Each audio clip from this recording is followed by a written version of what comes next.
Our primary focus is not to get out the vote, it's to make sure they don't cheat. A star is born, Elon. Who's the most dangerous of that trio, would you say? They all pose a risk to our democracy, to individuals, and to our community cohesion. What future is there now for the opposition? There is no oxygen whatsoever for Russian opposition. Either they're dead, they're in jail, or they're in exile. People inside the country barely know what a democracy is. Isn't it funny? You all laughed at me. Well, I have to say, you're not laughing now, are you? If Elon Musk were to give $100 million to Nigel Farage, what would your government do? Would you stop it? Well, I think we should change the rules as soon as possible. Is that democratic?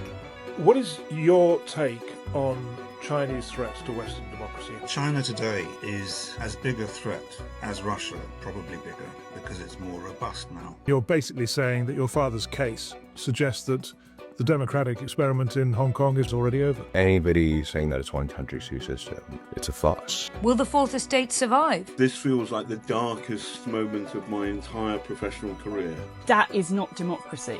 This is oligarchy. Hello and welcome to Ctrl Alt Deceit, a brand new podcast designed to dive deep into the threats facing our democracies and to ask just how much danger are they in. I'm Nina dos Santos, international broadcaster and former CNN anchor. And I'm Owen Bennett-Jones, regular voice on the BBC World Service and author.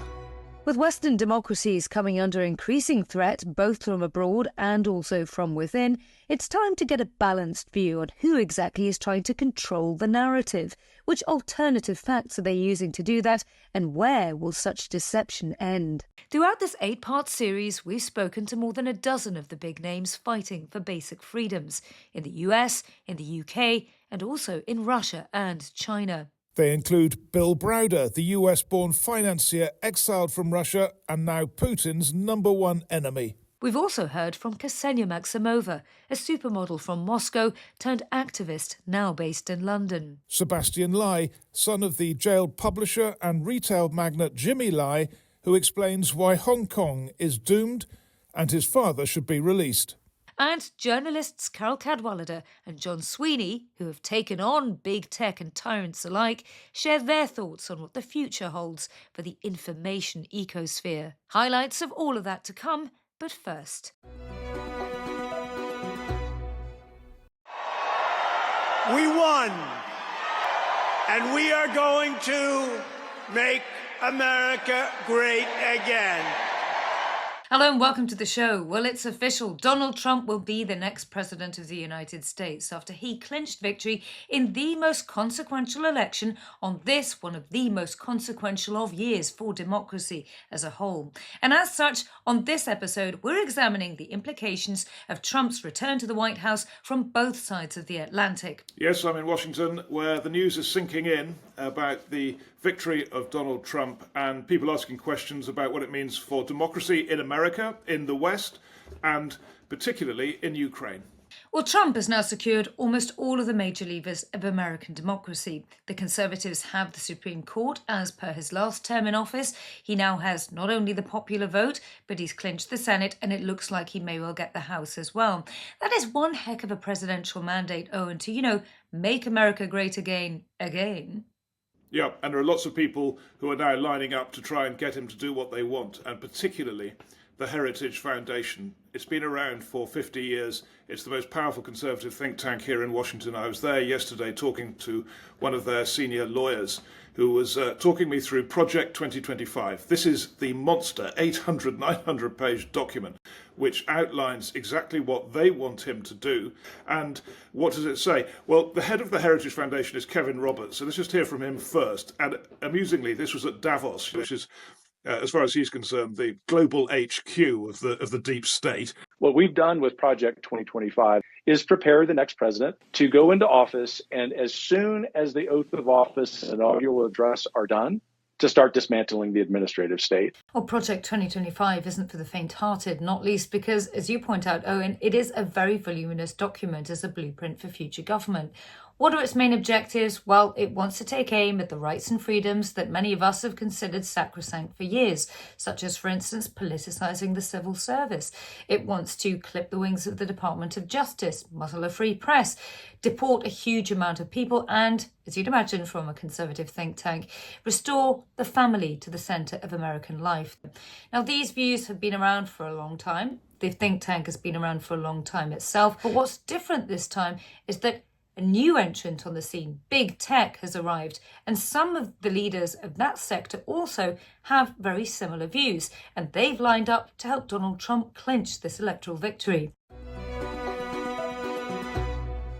This week, we're going to be talking about Elon Musk. Well, Nina, it's been a very busy week in this sort of area we're looking at. What have you sort of picked up in a week? Do you know, Owen, I'm particularly interested in whether or not we're going to see the emergence of an American oligarchy here, dominated, of course, by the big names of Silicon Valley. It is becoming increasingly obvious that a number of these tycoons have had their eye upon Donald Trump's return to the White House for quite some time. And a few of them, not just Elon Musk, but also his business partner, Peter Thiel, have some very unique views on how they feel that America could be best served by being run like a streamlined and efficient company with a CEO rather than the vibrant, big, important democracy that we recognise today. The point I'm making here is that these people are natural disruptors, particularly in the corporate field. They've created whole reams of technology that regulators have consistently failed to keep pace with.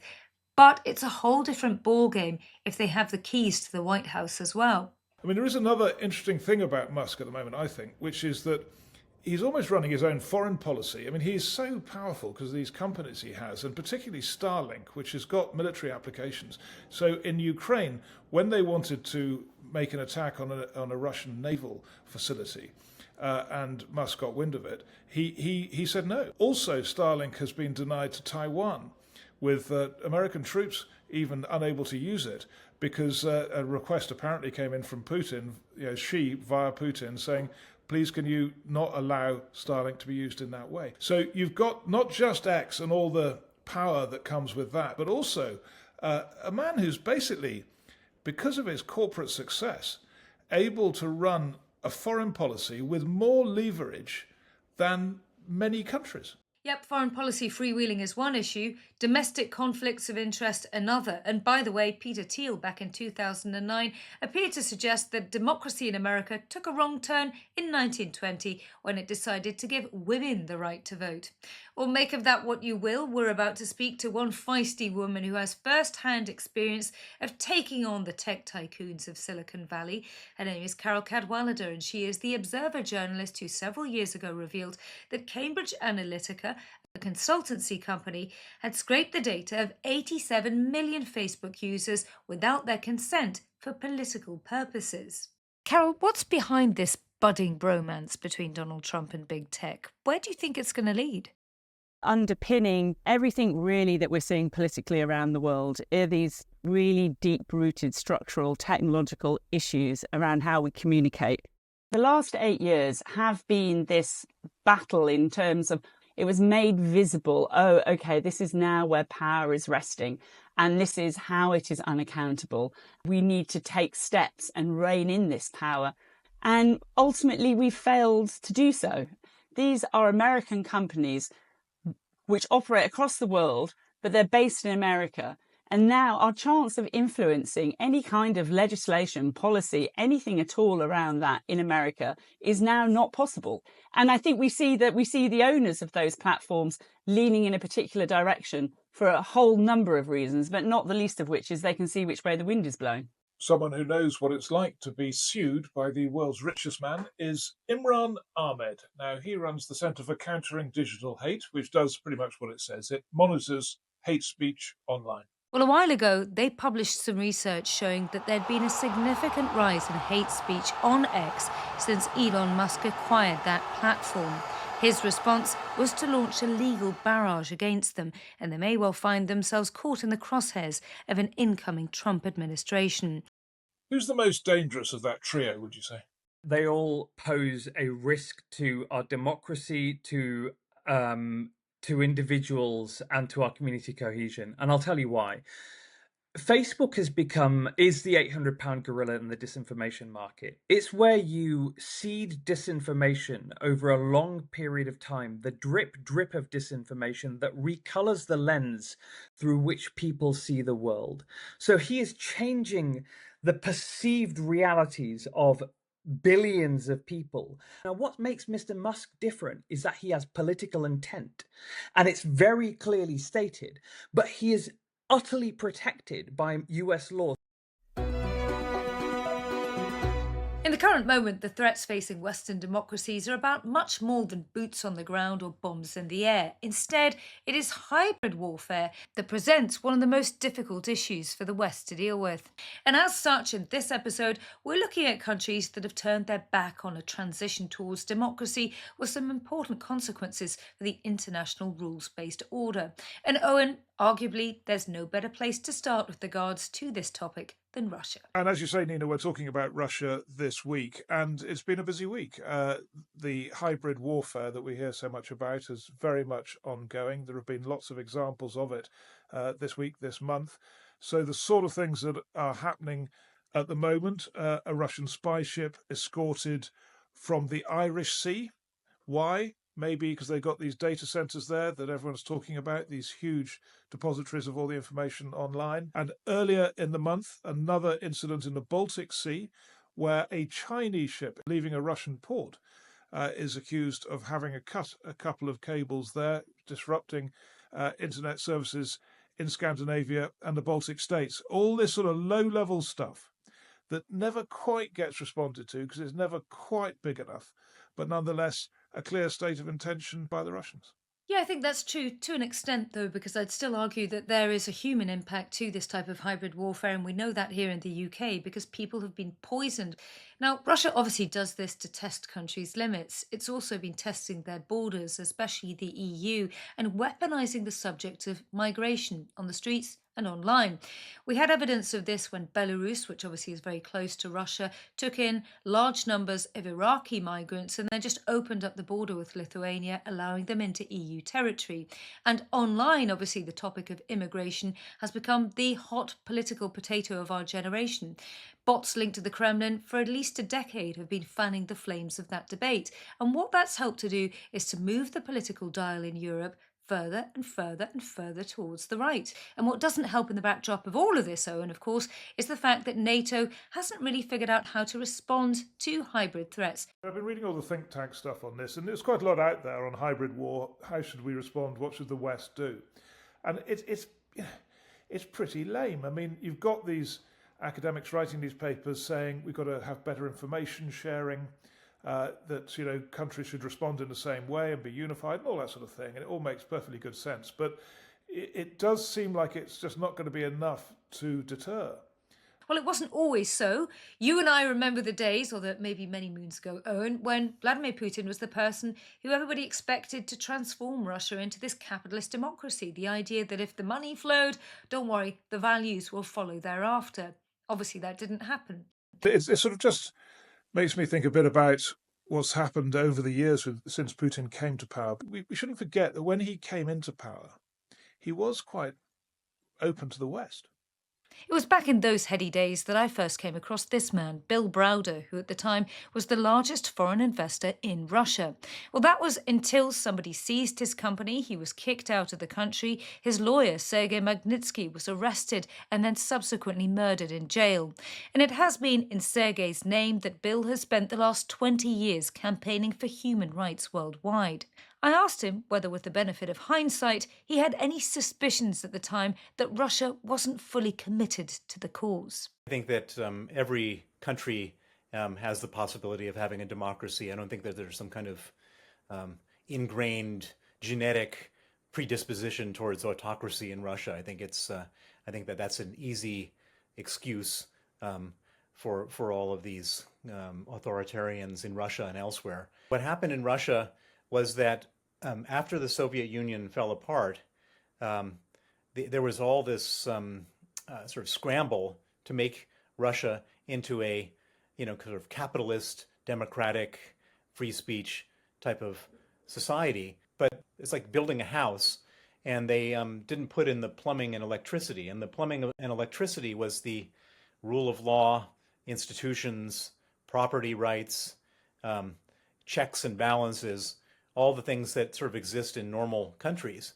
And so, they created capitalism without any laws. They created a sort of, democratic process without any checks and balances. There is the issue of whether there will be change from within, and how realistic it is to think that Putin will actually be toppled. And the history suggests that that is very unlikely. There has been a progression in his many, many years in power, and it's left the opposition confused and fractured. And we're going to hear about that now, because we've got an interview with Ksenia Maximova. Now, you may have heard the name. She was famously discovered in a Moscow cafe at the age of 16 and became an international superstar model. And she's now an international campaigner on democracy in Russia. She's founded this Russian Democratic Society, which functions in London. I actually flew to my first protest back in 2011. I was a single mom and I had no money, and I had to do 2 transfers to get to the protest and then fly right back because I had to be back at work on Monday. And when full-scale invasion started, I was like, we need to take people out in the street. We need to show that Russian scare. If we can do anything to make him nervous, let's do it. That's the most we can do actually from out here right now. The more nervous he gets, the more prone he is to making a mistake. So, Nina, it's China in this episode. And just to start this, I don't know if you heard this at the time, but it's always stuck in my mind. March 2023, President Xi was on a trip to Moscow and met Putin. And it was one of those moments where the cameras caught what they said off guard, because he was just leaving on the steps of some building, going into his enormous limousine, and said goodbye to Putin. And as he said, the cameras picked up what he actually said, which was this: right now there are changes, the likes of which we haven't seen for 100 years. And we are the ones driving these changes together. And Putin looked at him and just said, I agree. And I think that really helps explain the perspective they've got in China, that things are moving in their direction. It's not just the economy. It's that the politics of the West is in crisis. All these divisions, we've been talking about them through the series, the various things that are challenging Western democracy. And I think Xi just thinks history's on his side. Yeah, well, because in some ways it is. Let's face it, there are still plenty of countries lining up to do lucrative trade with China in the emerging markets, but also not only. Even the new UK government has done a lot to try and curry favour with Beijing, largely for economic reasons. It's interesting, Owen, because throughout the course of this series, we've often made the point that 2024 has been a huge year for democracy, and indeed it has. 40% of the planet got the chance to vote in some form. But I would argue also that it's been a year of contradictions, because if you lived in the world's most populous country, China, you weren't marking democracy this year at all. Instead, on the 1st of October, you were commemorating the 75th anniversary of the creation of modern China, the People's Republic of China, with Xi Jinping now having made it very clear that he's installed himself as the heir to Mao Zedong. And he's done that by consistently curtailing people's political and personal freedoms. It started out in Western China at the start of his tenure, and now this pattern of behaviour has culminated with new national security laws designed to bring Hong Kong to heel. These security laws have netted all sorts of people in their sights, but their highest profile target has been Jimmy Lai, the retail magnate turned publisher of the Apple Daily newspaper. He was arrested 4 years ago. He's been in solitary confinement ever since, despite the fact that he's 77 years old and he's actually a British citizen. We've been speaking to his son Sebastian about efforts to try and get him free. It's a complete show trial, and it's not just the opinion of his lawyers. It's the opinion of the UN Working Group on Arbitrary Detention. Multiple states have called for my father's release, including the United States and United Kingdom, and we're very grateful for that. But truth be told, it's not the time to be pulling punches. My dad's 77. He, being in solitary confinement for the last 4 years, his health has gone much worse. And this is a case where if the United Kingdom doesn't do more, though we are very grateful for what they have done so far, you could have my father, a prisoner of conscience, die in jail because he stood up for democracy. Sebastian, what would you like the UK government to do? There's a lot that they can do in regards to my father's case, and I'll give the example of Australian journalist Chang Lei, who the Australian government managed to get her out after she was arrested. The Australian government wanted better relationships with China. And you know, the point that they made and the point that we make, seeing that we want to normalize relationships, is that how can we normalize British citizens getting arrested in Hong Kong for peaceful democracy and protest, for journalism. You're basically saying that your father's case, and the cases of many others who are facing similar situations, suggest that the democratic experiment in Hong Kong is probably already, it is already over. Yeah. I mean, anybody saying that it's one country, two systems, it's a farce. Let's just hear next from someone who has experienced the Chinese justice system firsthand, not like Jimmy Lai in Hong Kong, but in mainland China. His name is Peter Humphrey. I actually have known Peter Humphrey for many, many years because he was a Reuters bureau chief in Bucharest when I got my first gig as a foreign correspondent at the time of the revolution in Romania. And he's now a research associate of Harvard University's Fairbanks Center for Chinese Studies. And the reason he's come to this sort of prominence is that he was working in Shanghai. Actually, he'd given up journalism and gone into due diligence work for companies. And in the course of that work, he found out too much. He was a very good Reuters bureau chief, and I suspect he was a very good due diligence investigator. And he upset people by finding out in the Chinese system too much about their dodgy practices. And to cut a very long story short, was sentenced to 2 years and 6 months in prison. So, first of all, what are the conditions like in a Chinese prison? It's very harrowing, very grueling. You know, when you're detained, you're thrown into a cell with about a dozen other detainees. There's no furniture. You sleep on rough wooden floorboards. You hear the insects under the floorboards chirping in the night. You know, and the walls of this cell were just all peeling plaster, absolutely rotten. Bars at two ends of the cell. So you're completely open to the air, and you had to do everything on the floor. You had to sit on the floor, eat on the floor, sleep on the floor, and the toilet was just a hole in the floor type of toilet in the corner of that cell, and absolutely no privacy when you pooed or washed. And every day you were being summoned to an interrogation cell to be interrogated.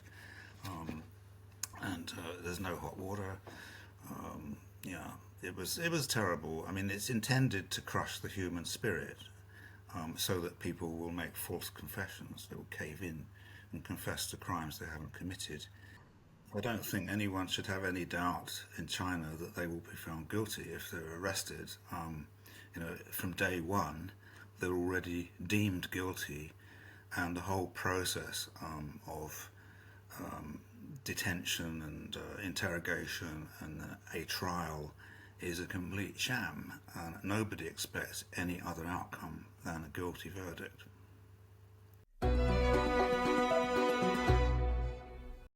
This week, we're focusing on the UK and on the issue of money and politics in particular, amid news that Transparency International, the anti-corruption NGO, has released a report suggesting that £1 in £10 making its way into the British political system comes from questionable sources. This dirty money isn't just a problem for Parliament.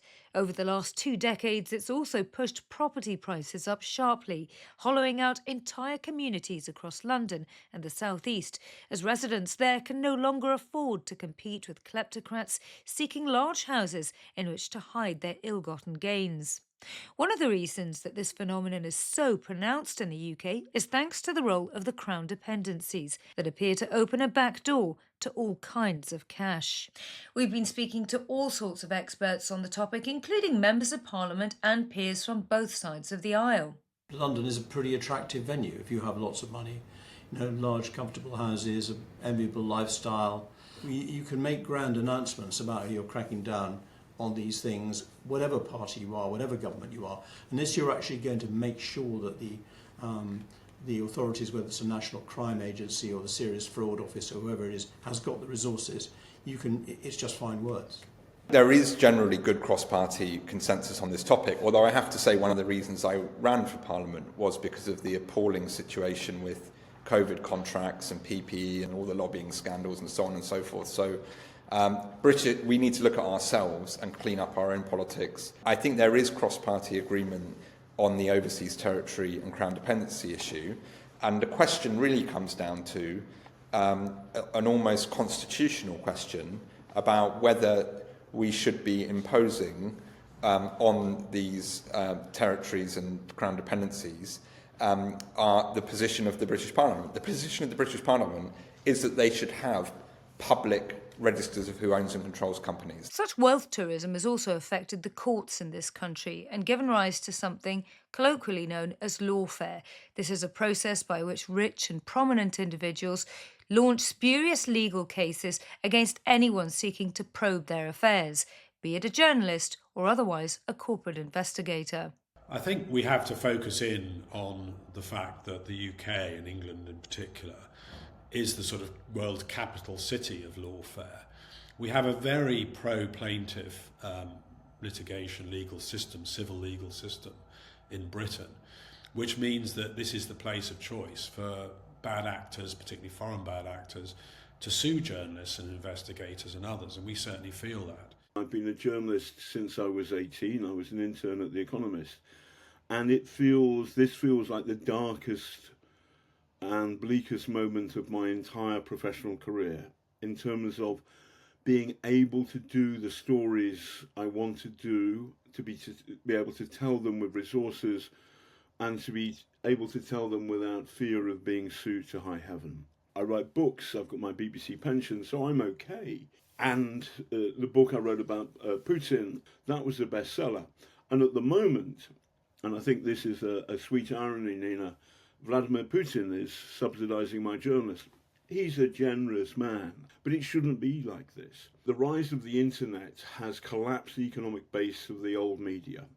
Google and Twitter and all of these things have meant there has been an incredible and dramatic change, the scope of which and the scale of which I don't think we still truly properly understand. The quality of knowledge, the quality of information is all over the place, and it's incredibly hard to navigate.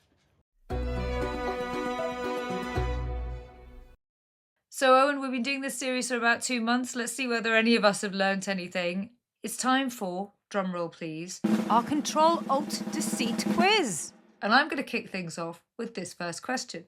What was the biggest political donation in British history, and how much was it worth? Well, I suppose it'll be modern because, inflation. I don't know. 30 million quid? I've no idea who.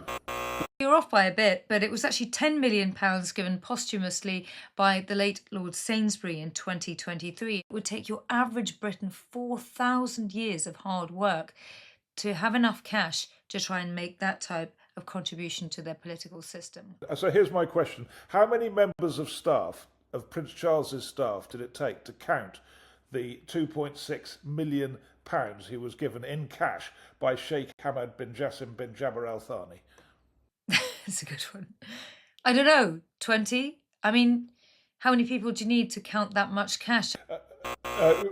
2 members of staff, although Coots were then asked, that's the Royal Bank, were asked to come round and collect it all. Supplementary, which shop did the bag that contained the money, which shop did it come from? Ah, that I know, Fortnum and Mason. Well done, well done.